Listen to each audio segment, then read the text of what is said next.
Muy bien, buenas tardes. Vamos a seguir entonces con la patología del cervix benigna.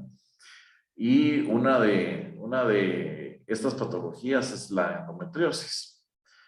Cuando uno habla de endometriosis, pues tiene que recordar que la endometriosis no es más que la definición, ¿verdad? La definición de endometriosis la tenemos como la presencia dentro del cervix, en este caso ahora estamos hablando del cervix, la presencia dentro del cervix de glándulas que son de tipo endometrial, o sea que son muy similares al endometrio. Además de eso, pues también encontramos, además de eso, la presencia de estroma. Pero no solo es la presencia de las glándulas, sino además de eso, la presencia del estroma. Y a veces lo más frecuente que nosotros encontramos es, no solo encontramos las glándulas y el estroma endometrial, sino también la presencia de hemorragia, que puede ser antigua o hemorragia reciente, que o involucra el cervix. ¿Cómo es que se presenta esta hemorragia? Esta hemorragia puede ser obviamente solo hemorragia con eritrocitos, pero también puede manifestarse como la presencia de histiocitos fagocitando hemosiderina, o sea que esa puede ser una forma de presentación de la endometriosis. ¿Cuál va a ser la etiología? Bueno, va a ser en algunos procedimientos postquirúrgicos, por ejemplo, después de una conización del cervix o una electrocirugía para quitar un cono, entonces eso nos puede dar como lugar a que haya endometriosis. Pero obviamente va a ser multifactorial también, similar a la endometriosis que vemos en otros sitios.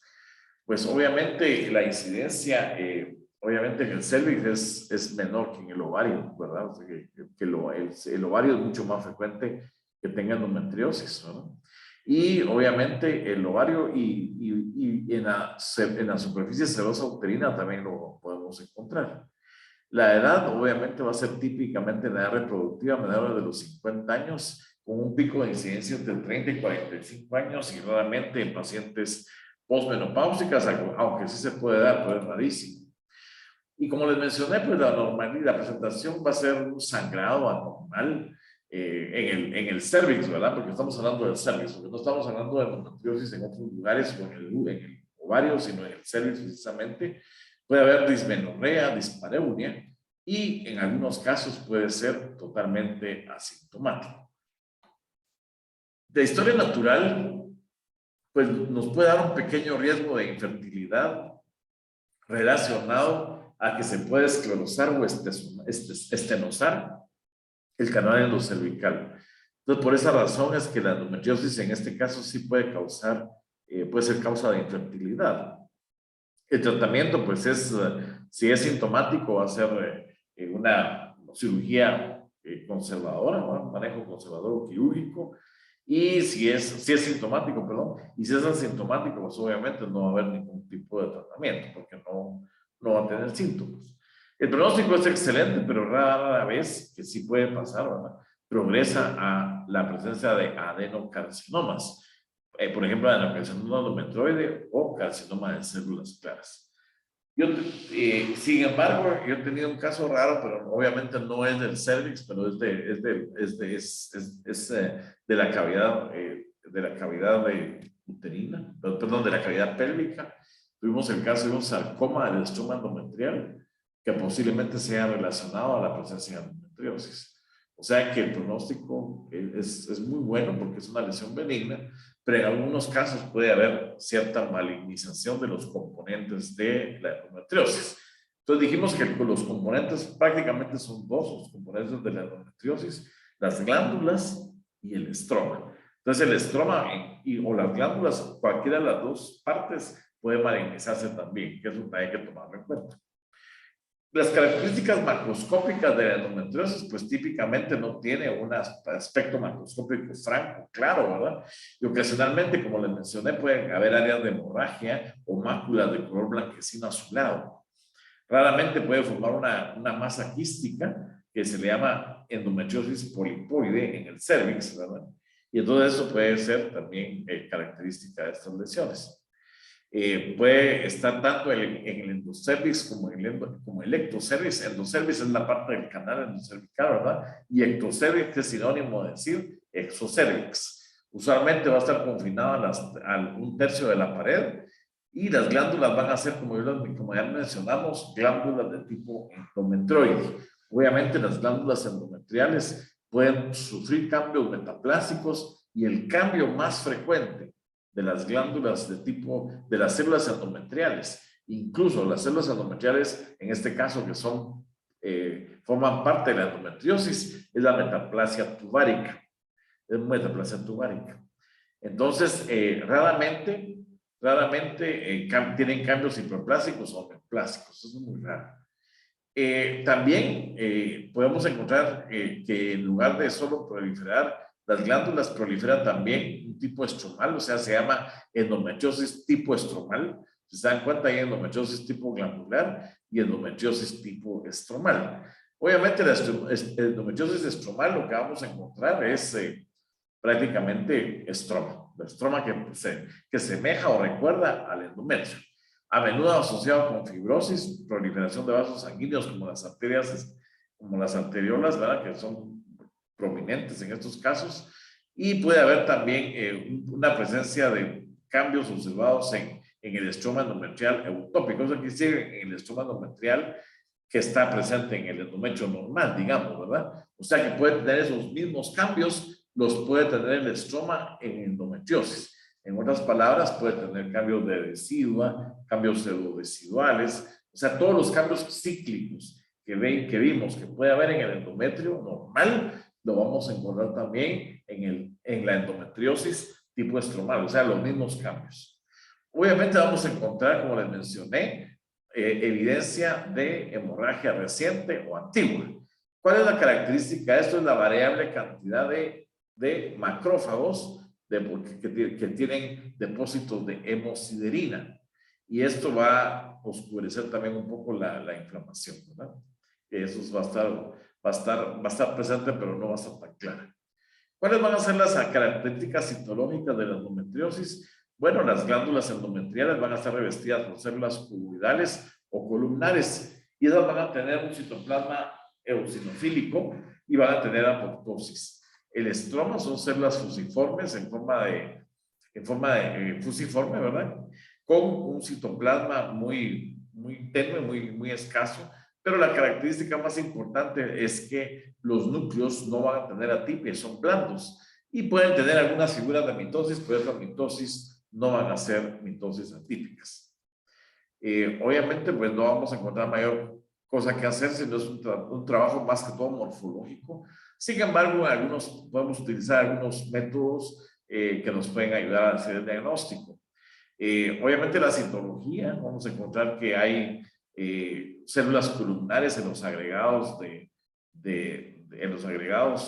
células y a menudo puede ser diagnosticada una atipia glandular, ¿verdad? Una atipia glandular de significado no determinado en la tensión de farmacoculado. También vamos a encontrar que el estroma endometrial puede ayudarnos para el diagnóstico. Con respecto a los estudios de inmunistoquímica, vamos a encontrar que obviamente por ser el tejido endometrial va a ser positivo para los receptores de estrógeno, para los receptores de progesterona y va a ser positivo para el anticuerpo PAX2. Y el anticuerpo P16 puede ser focalmente positivo sin que esto signifique que hay una lesión asociada al virus de papiloma, sino es una tensión totalmente inespecífica de P16. Recuérdense que el P16 normalmente se expresa en varias células, o sea, no está sobreexpresado en este caso. Muy bien, tenemos aquí un área de endometriosis. Miren esto. El problema con esto son los diagnósticos diferenciales. Este es el epitelio plano estratificado no creatinizado, ¿verdad? Del cervix. Y tenemos acá entonces el estroma del cervix. Y en el estroma encontramos estas glándulas. ¿Sí? Son glándulas que presentan agregados en forma redondeada. Pero una característica muy importante de estos agregados glandulares que a pesar que tienen un poquito de hipercromasia y varían un poco en la forma y tamaño de los lúmenes glandulares, es la presencia del estroma que recuerda al estroma endometrial. Entonces, esto es bien importante porque eso nos dice que estamos ante una endometriosis y no ante un adenocarcinoma. Que eso tenemos que tener mucho cuidado de diagnosticar un adenocarcinoma.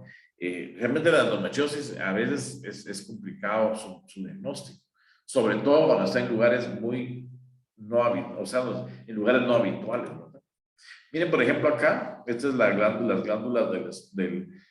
prácticamente, a pesar de que no tiene mucha tipia, pero sí tiene figuras de mitosis y apoptosis, principalmente apoptosis. Mitosis, aquí podemos encontrar alguna, pero aquí encontramos cuerpos apoptóticos, ¿verdad? Y también metaplasia tubárica, que tiene cilios. Si ustedes se dan cuenta, estas glándulas presentan cilios y el estroma recuerda al estroma endometrial.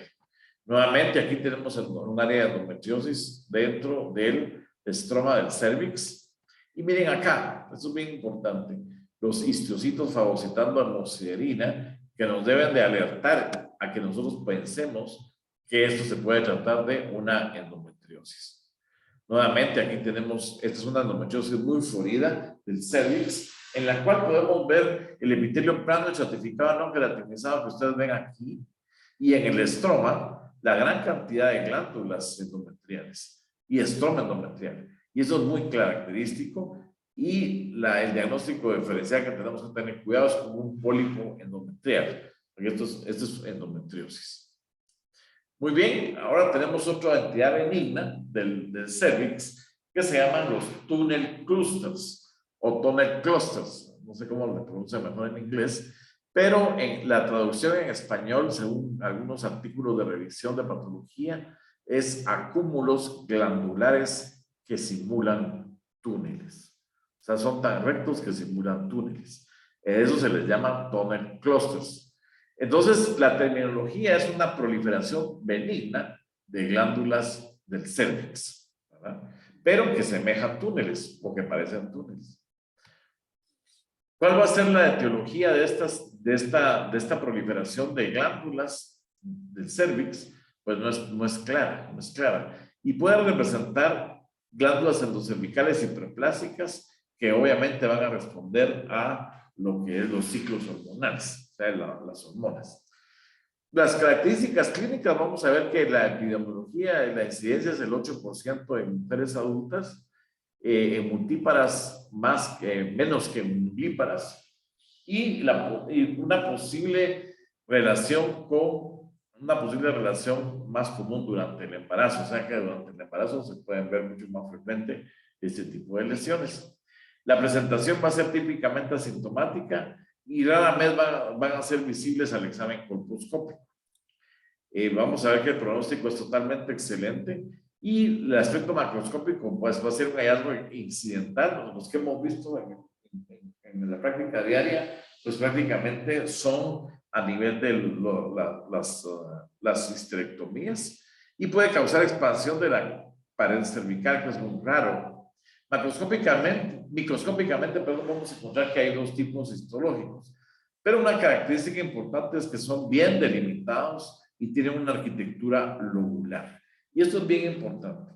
Recuérdense que muchas veces vamos a estar lidiando ante adenocarcinomas del cervix, del endocervix, y entonces una característica muy importante es que van a estar en una situación lobular y bien demarcada. Obviamente no van a presentar atipia, pero estos patrones tipo A y tipo B también los manejamos en lo que es el cáncer del endometrio, que vamos a ver una plática asincrónica con respecto a la clasificación del cáncer del cervix que se dio en el Congreso Nacional de Medicina.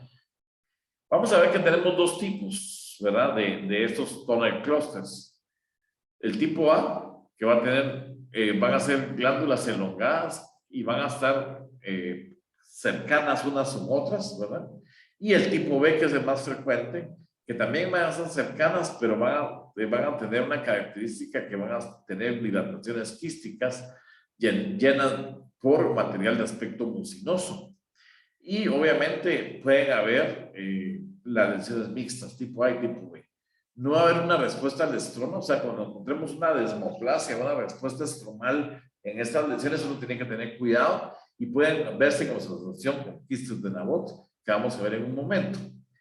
El tipo A van a ser células cuboideas con núcleos blandos, basales, ovales, y van a tener citoplasma mucinoso apical. Y pueden mostrar un poquito de atipia mínima con un incremento en el tamaño nuclear y algunos núcleos bien pequeños. Vamos a ver que en este tipo de tunnel clusters también encontramos metaplasia gástrica más o menos en el 15%. El tipo B, pues la característica más importante, si ustedes se dan cuenta, es que son células aplanadas, pero siempre los núcleos son blandos y los nucleolos van a ser visibles también en algunos casos. Pero la diferencia entre tipo A y tipo B es que las células del tipo A son cuboideas y las del tipo B son totalmente aplanadas. El estudio de inmunohistoquímica, pues obviamente el P16 va a estar negativo o va a estar en forma parchosa, que es una característica importante de que no es específico. Un bajo índice de Ki-67, va a ser negativo el HIK 1083, que se ve positivo en metaplasia gástrica del cervix, PAX2 positivo, y el diagnóstico diferencial, como lo vamos a ver más adelante, va a ser un quiste de Nabot o un adenocarcinoma in situ. Hay que tener cuidado con esto, ¿verdad? Pero ustedes se dan cuenta, en el adenocarcinoma in situ obviamente tiene que haber más hiperplasia nuclear, y vamos a encontrar figuras de mitosis y el P16 que va a estar difusamente positivo. O sea que en el P16 hay que tener cuidado en interpretarlo. No solo si es positivo, uno se tiene que ir así como dando un diagnóstico, sino que tenemos que ver cómo está positivo el P16, si es difuso o si es parchoso. Bueno, aquí mencionan otro diagnóstico diferencial, que es el adenoma maligno. Realmente la reemplaza anteriormente llamada adenoma maligno cambia a partir de la nueva clasificación de la OMS. Ya no se llama así. Pero los libros del texto todavía recientes lo ponen, porque obviamente el cambio fue en el año 2019, ¿verdad? Pero entonces hay que ver a qué corresponde ahora, que eso lo tenemos visto en la próxima clase. No en la próxima, tal vez dentro de 2 clases, vamos a tener la clase asincrónica de la clasificación de la OMS, la reciente. No vamos a, obviamente un carcinoma, que este es un carcinoma que vamos a ver cómo se llama más adelante, no tiene una arquitectura lobular, tiene glándulas, pero están irregularmente, hacen como ramificaciones irregulares, ¿verdad? Eso es muy importante. A menudo se van a extender profundamente en la pared cervical, y lo que les mencionaba, van a tener desmoplasia focal, mientras que el túnel clúster no tiene reacción estromal. Y obviamente va a tener características citológicas malignas, va a haber baja expresión de PAC2, y en el adenocarcinoma microquístico cervical, obviamente aquí vamos a encontrar un crecimiento infiltrativo, siempre la desmoplasia, ustedes se dan cuenta, atipia citológica y numerosas figuras de mitosis y apoptosis. El otro diagnóstico diferencial son los remanentes mesonéfricos, que vamos a ver más adelante, que son a menudo más profundos pero pueden haber superficiales. Vamos a encontrar células no mucinosas y cuboideas, van a tener secreción intraluminal eosinofílica, muy importante esto para identificarlos, esos remanentes mesonéfricos, y vamos a ver positividad para el anticuerpo GATA3. Entonces, una de las características importantes, que es una perlita en el diagnóstico, dice que la característica lobular, o sea, el crecimiento lobulado, ayuda a distinguir los túneles glandulares, así le llamo yo, túneles glandulares, pero se llaman acúmulos semejantes que forman túneles, ¿verdad? Aún cuando son fluidos, debe distinguir esto de un carcinoma invasor. O sea, que la característica más importante de estas lesiones benignas es que son lobuladas y bien delimitadas. Aquí la tenemos, ¿ves? Ese es un tunnel cluster. Ahí, ¿verdad? Son los tipo B, que son los más comunes. Y eso es lo bueno, que los tipo B tienen núcleos aplanados, perdón, células con citoplasma aplanado, o sea, células planas, ¿verdad? Y eso nos ayuda a distinguir muy claramente. Es una fotografía de un tunnel cluster, ¿verdad? O tunnel cluster. Miren acá, aquí hay otro, ¿eh? Aquí hay tipo A, que ese sí es más, un poco más complicado porque ya encontramos revestimiento un poco más cúbico, mientras que el tipo B, aquí tenemos una que también, esa es una mezcla de los dos tipos. El tipo B es células aplanadas y el tipo A son células cuboideas. Es una característica importante. Miren aquí, este es tipo B, todas son aplanadas. Los lúmenes tienen esta secreción intraluminal, ¿verdad? Acidófila. Y obviamente es el tipo A, ¿eh? Ese es el más peligroso de que uno pueda decir que es cáncer, ¿verdad? Pero incluso tiene discreta hipercromasia nuclear. Y tiene un poquito de atipia. Pero dijimos que la característica más importante era que era una lesión lobular. Obviamente en biopsias es más difícil, ¿verdad? Porque estamos hablando de ya histerectomía, ¿verdad? O conos, pero en una biopsia es mucho más complicado.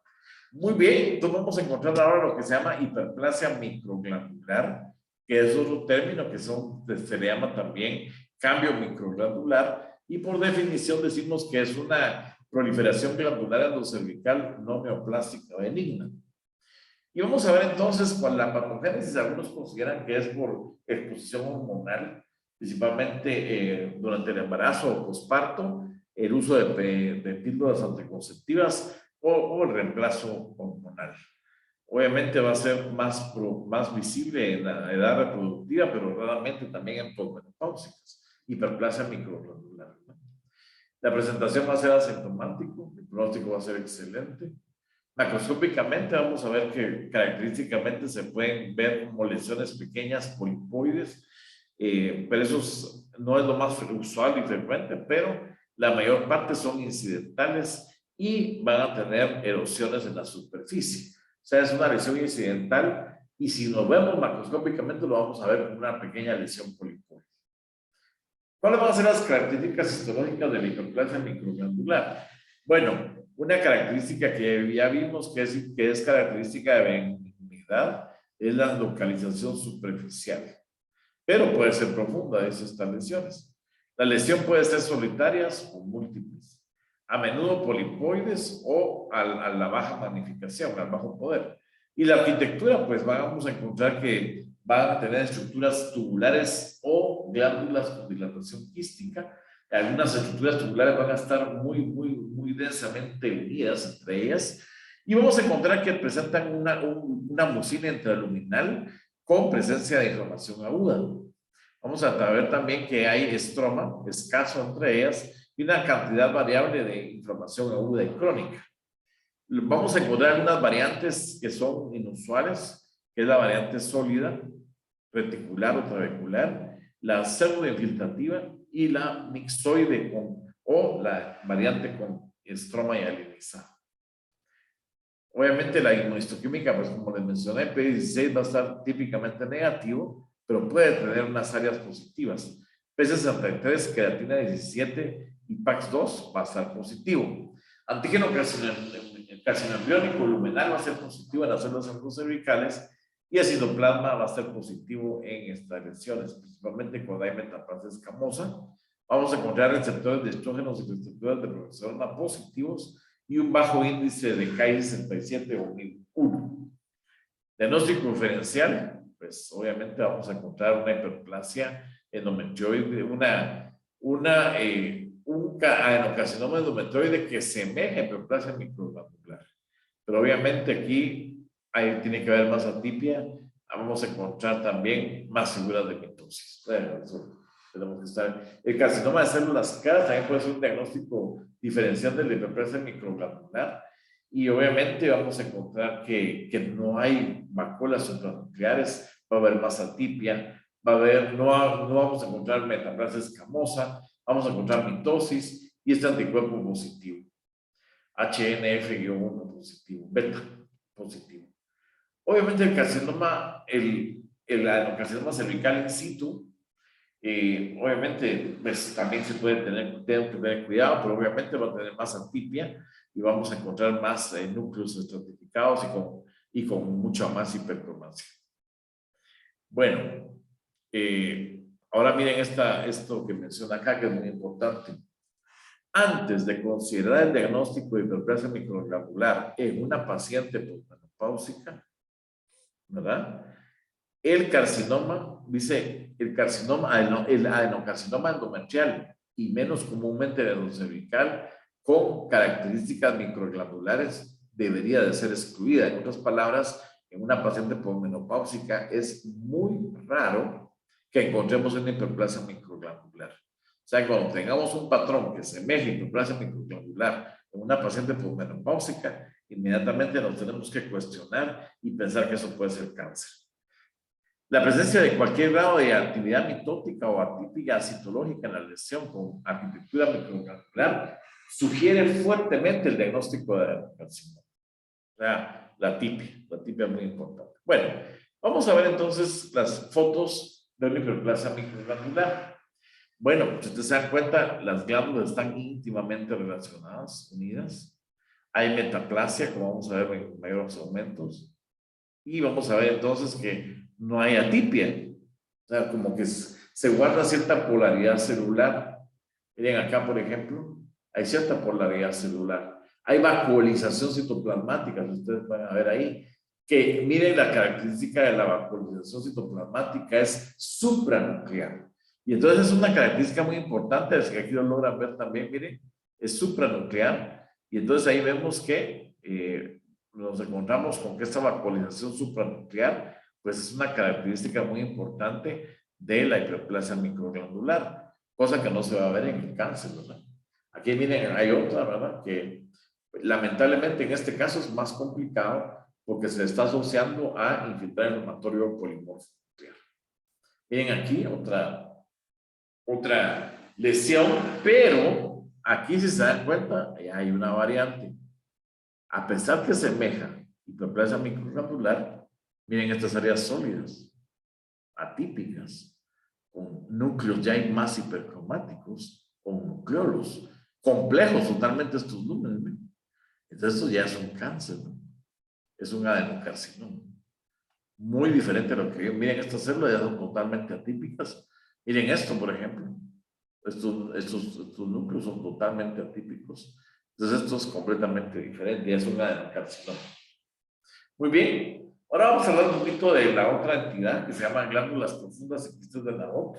Los sinónimos van a ser quistes de Nabot profundos o glándulas profundas floridas. Pero a mí vamos a llamar, a todos los patólogos de esta generación le llamamos quistes de Nabot. ¿Verdad? ¿Qué características van a tener? Bueno, vamos a encontrar que hay glándulas endocervicales benignas y quísticas presentes arriba del tercio superior de la pared cervical, tercio superior. Entonces, vamos a ver cuál es la etiología. Algunos consideran que es un proceso reactivo con formación quística debido a la obstrucción de las glándulas endocervicales. Obviamente esto impide que salgan las células inflamatorias y nos conduce a una cervicitis crónica.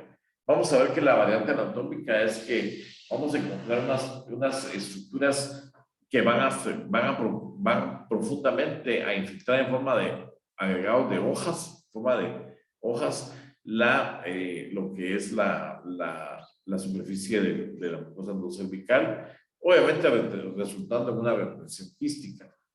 La edad reproductiva, pues esa es donde aparece más frecuentemente, su presentación es como algo incidental y el tratamiento va a ser excisión o la presencia de descartar principalmente que se trate de un carcinoma, que eso es la más importante que tenemos que descartar. El pronóstico es totalmente excelente.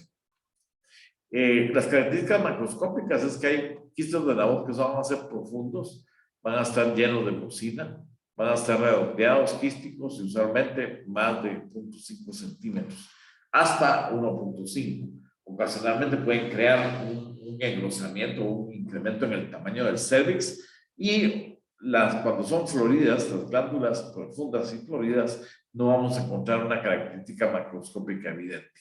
Microscópicamente vamos a ver que los hallazgos histológicos es que los 2/3 de la pared cérvix pero no los tejidos paracervicales pueden estar involucrados y a eso se le llama entonces para la presencia de quistes de Nabot.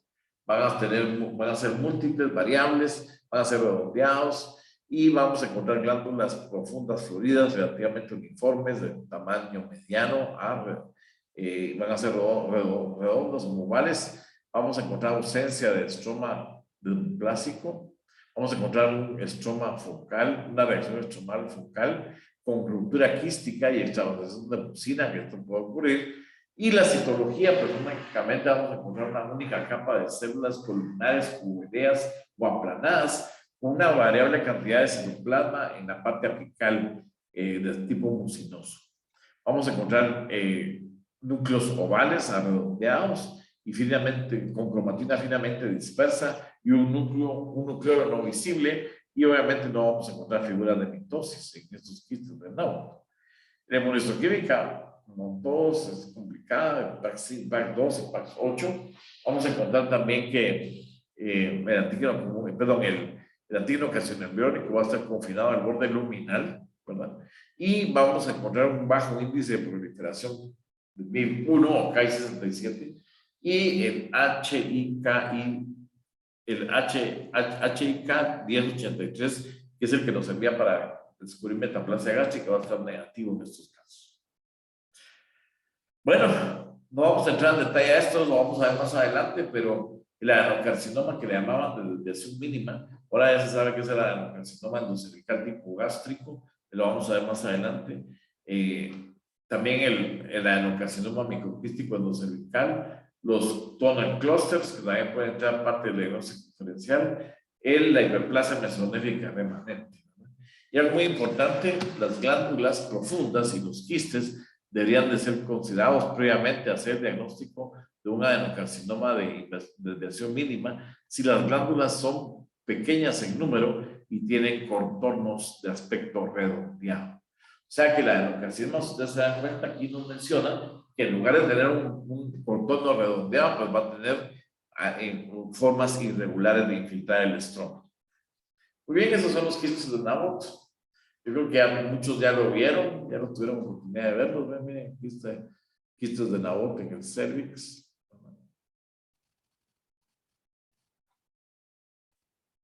Histológicamente, pues lesiones quísticas, ¿no?, en el estroma del cervix, sin atipia. Nuevamente, ¿verdad? Vamos a ver que algunos quistes de Nabot se van a asociar a tonal clusters, como se ven en estas áreas. Bueno, y el epitelio que los va a revestir va a ser epitelio cilíndrico, ¿verdad?, que es una característica importante. En algunos casos va a ser un poco más aplanado, en otros más, con más cantidad de citoplasma. Incluso puede haber extravasación de mucina por la fibrosis. Bueno, esta es una hiperplasia endocervical glandular muy obvia, muy franca, muy difícil, ¿verdad?, a veces de ver, y esto tenemos que tener cuidado porque la característica más importante de esta hiperplasia endocervical es que los glándulas están totalmente bien definidas. Bien definidas. Nuevamente viene acá. Hiperplasia glandular de tipo difuso. Nuevamente la hiperplasia endocervical, miren, la gran cantidad de glándulas que son de tipo endocervical, pero una característica muy importante es que tienen una proliferación lobular. Eso es las glándulas endocervicales hiperplásicas. Y vamos a ver también el pólipo endocervical, ¿verdad?, que se llama pólipo endocervical, que es una lesión benigna que va a crecer del canal endocervical, que contiene elementos epiteliales y estromales. No se sabe la etiología, principalmente la epidemiología va a ser muy común. La presentación puede ser sintomática, pero puede también tener síntomas como leucorrea, sangrado postcoito o posmenopáusico. Puede estar asociado a un examen de Papa Nicolau anormal. Vamos a encontrar también en algunos casos atipia escamosa, células con atipia escamosa de significado no determinado o células glandulares de significado no determinado. El tratamiento pues va a ser la excisión local y vamos a ver que tiene el pronóstico, va a ser excelente, asociado con el riesgo de eso sí que pueden dar presencia de un aborto, ¿va? O no aborto, sino un adelanto en lo que es un embarazo pretérmino durante el embarazo, ¿verdad? Porque si se trabaja en una paciente que está con este estado. La característica macroscópica, sí vamos a encontrar una lesión polipoide lobulada con una superficie epidémica y vamos a encontrar que es una masa de 3, o sea, una lesión, perdón, que mide de 3 a 4 centímetros o puede ser de pocos milímetros a 3 a 4 centímetros, va a ser una lesión en forma de masa. Histológicamente vamos a encontrar que es una lesión polipoide con básicamente algunos que van a tener unas ramificaciones y que le va a conferir ramificaciones a la lesión. Vamos a encontrar un componente epitelial que típicamente que forman sobre la superficie glándulas con dilatación quística. Vamos a encontrar estroma celular, ocasionalmente, principalmente a nivel focal, a nivel periglandular, una proliferación estromal. Podemos encontrar fenómenos modernos estela, como ya vimos. Vamos a encontrar colagenosis, vamos a poner edematoso, un estroma desidualizado y vamos a encontrar una prominente vascularidad, especialmente tallos cerebrovasculares, y vamos a encontrar infiltrado reumatorio crónico que también puede estar, ulceración, tejido de inflamación, infarto, fricción o torsión, y vamos a encontrar también que la presencia de hueso, cartílago o estructuras de la epidermis, pues incluidas las estructuras cutáneas de tipo metaplástico van a ser raras, ¿no?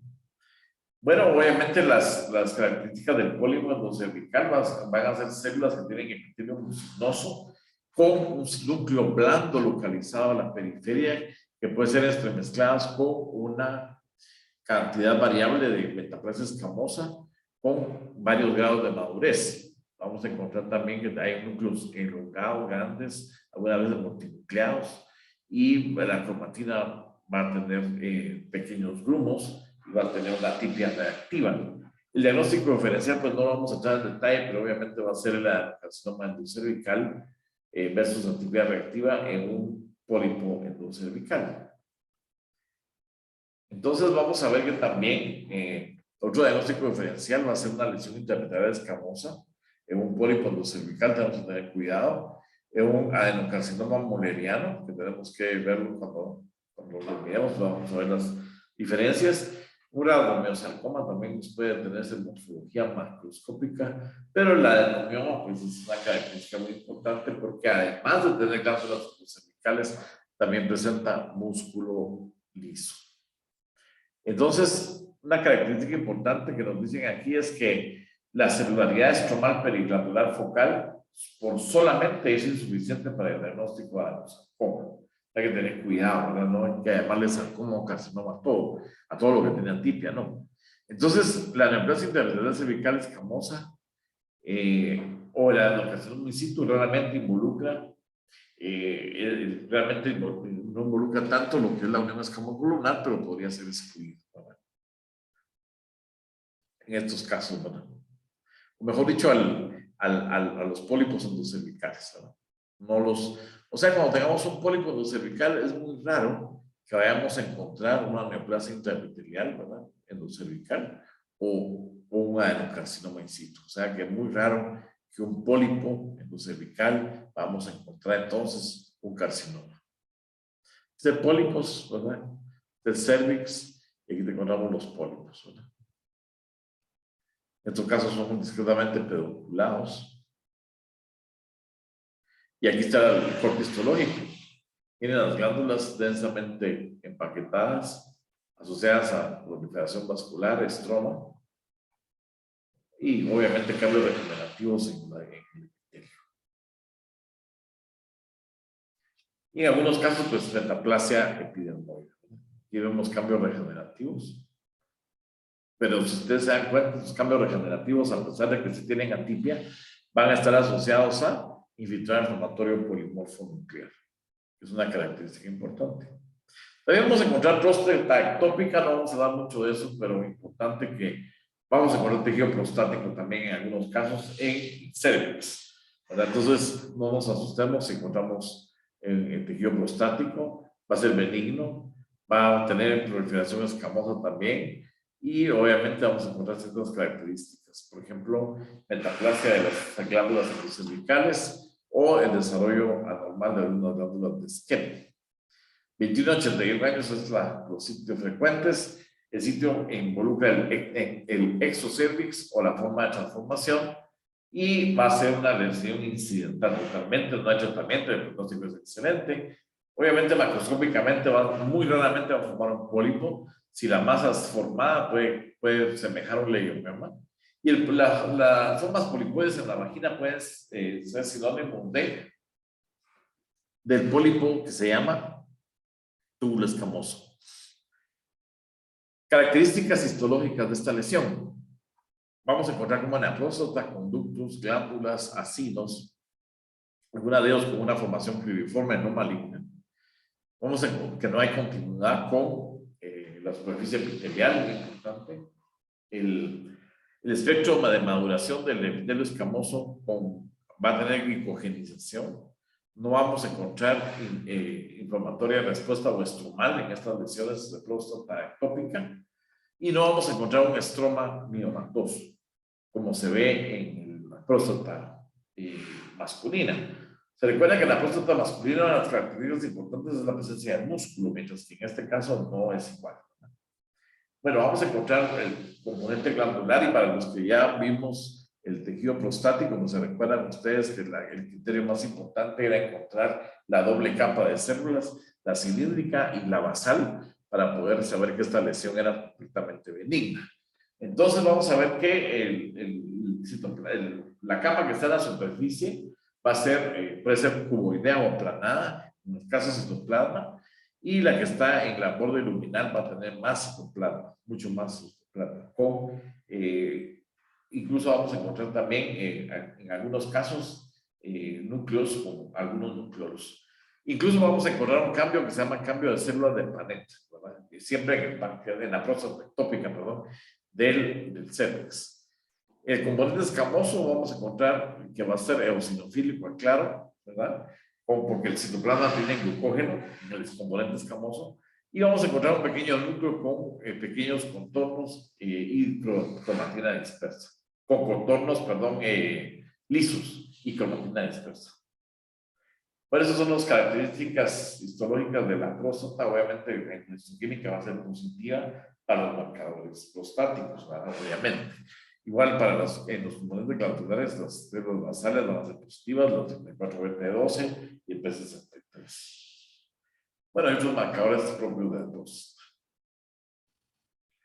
Muy bien, ¿cuál va a ser el diagnóstico diferencial de la próstata ectópica? Eso es muy importante porque primero hay que reconocer que hay una próstata ectópica en el cervix, porque si no, uno lo puede diagnosticar como adenocarcinoma. Y los diagnósticos diferenciales de esta lesión van a ser el adenocarcinoma adenoide de células basales y el carcinoma adenoescamoso. Entonces son dos lesiones que tenemos que encontrar en el diagnóstico diferencial. También una adenocarcinoma endocervical in situ puede darse, ¿verdad?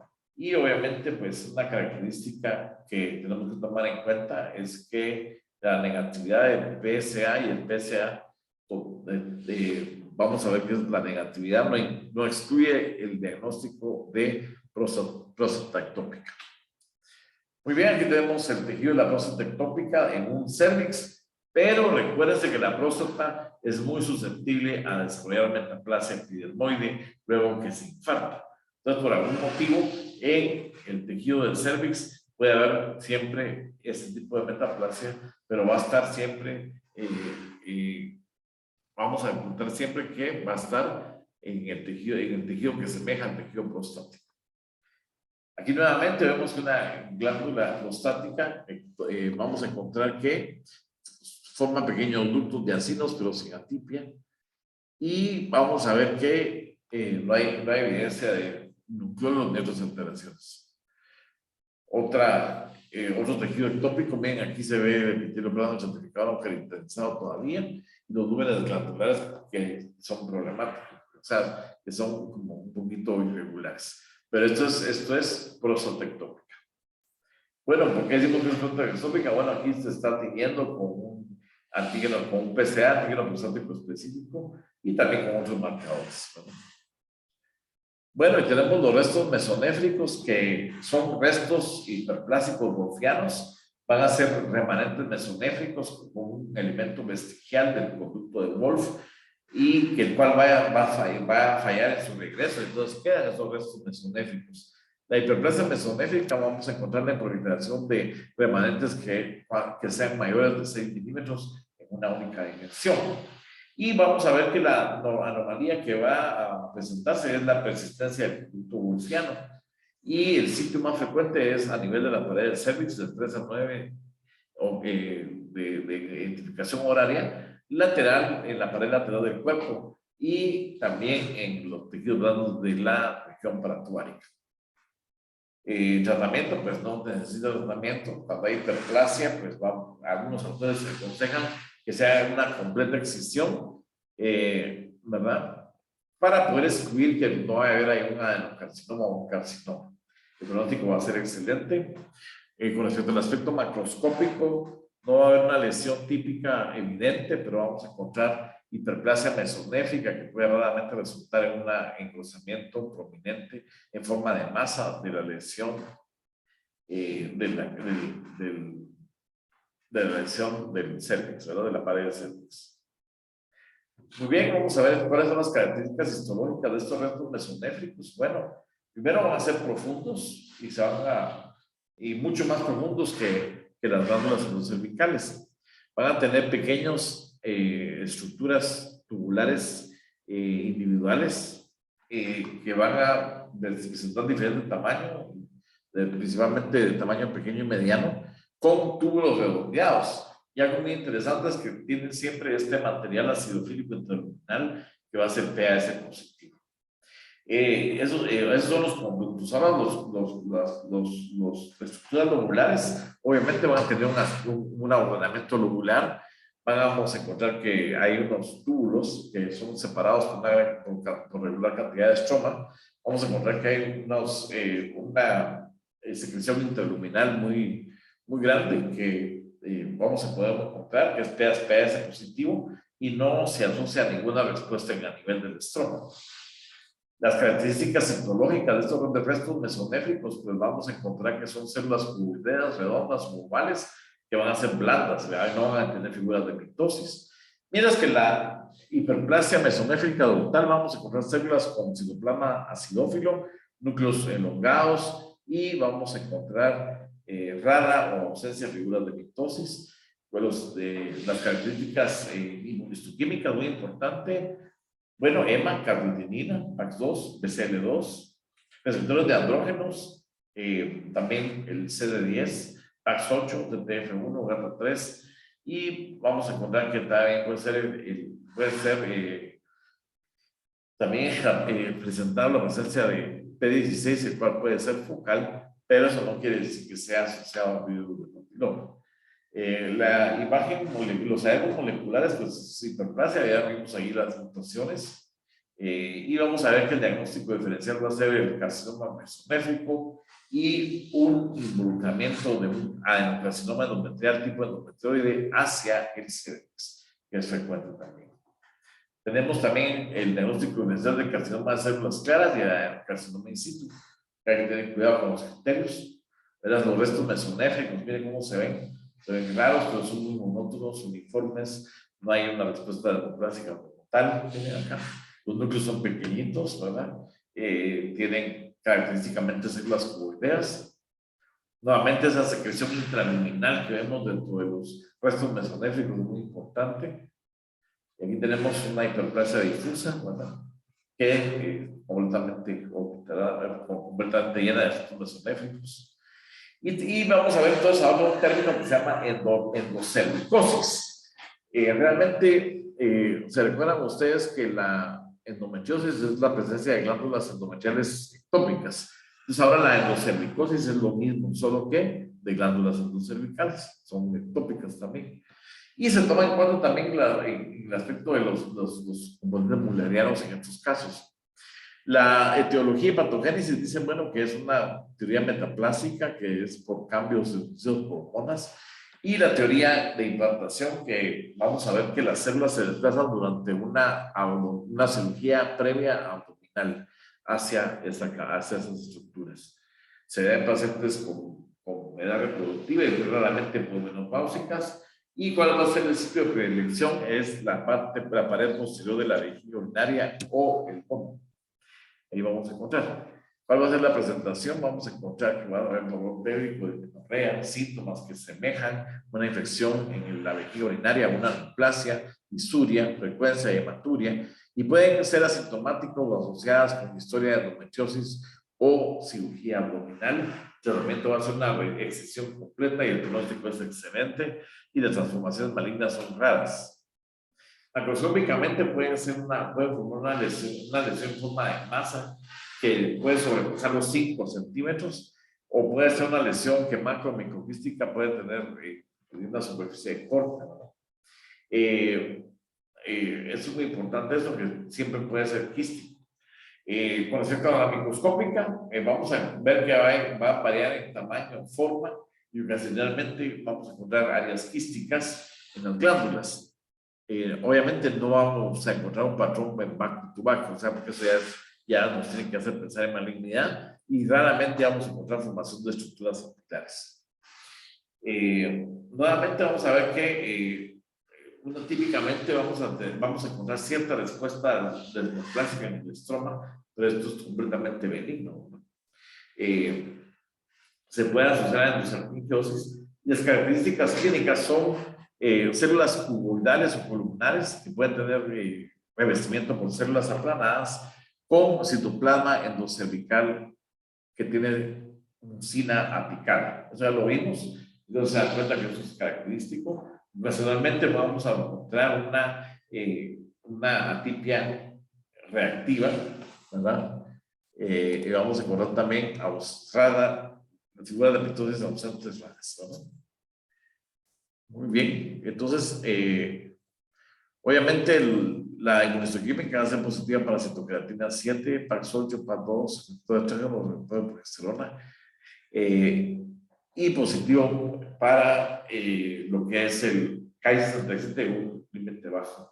¿Cuáles son los diagnósticos diferenciales? Vamos a encontrar adenocarcinoma de dimensión mínima, también quistes de la boca con una proliferación de glándulas endocervicales floridas y profundas. Vamos a encontrar que otro diagnóstico diferencial es la metaplasia profunda tuboendometrioide. Y el otro diagnóstico diferencial va a ser el adenocarcinoma mucinoso gastrointestinal metastásico, que también nos vamos a ver en estos casos, ¿verdad?